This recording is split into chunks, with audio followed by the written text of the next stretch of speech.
At least a little bit. He said, I now rejoice in my sufferings for you. In today's popular theology, Paul would have been called a heretic. Christians are not supposed to suffer. Christians are not supposed to have problems. Christians are not supposed to be unhappy. Christians are not supposed to be poor. Christians are supposed to have everything that the world has and more. Not.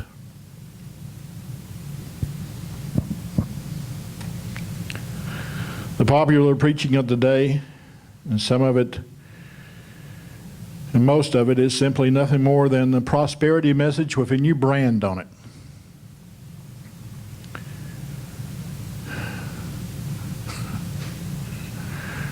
Teaching us not to worry about holiness, but happiness. Not to worry about righteousness, but how prosperous we can be, how much we can love ourselves. Not how much we can love our neighbors, not how much we can love God, not how suffering is necessary for the perfecting of the saints,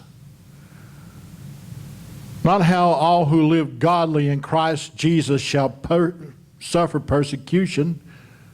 And their gospel doesn't have that message.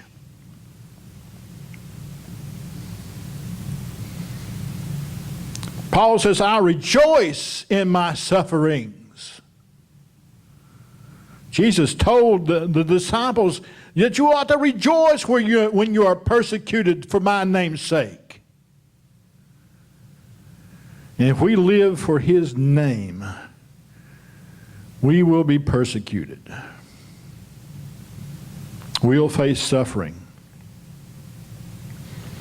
I now rejoice in my sufferings for you and fill up in my flesh what is lacking in the afflictions of Christ. Whatever's lacking, I fill up with the afflictions. Instead of spending time lavishing things on my flesh, trying to satisfy my flesh, I live in the afflictions of Christ.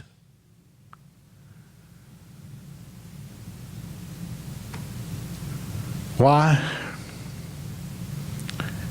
For the sake of his body.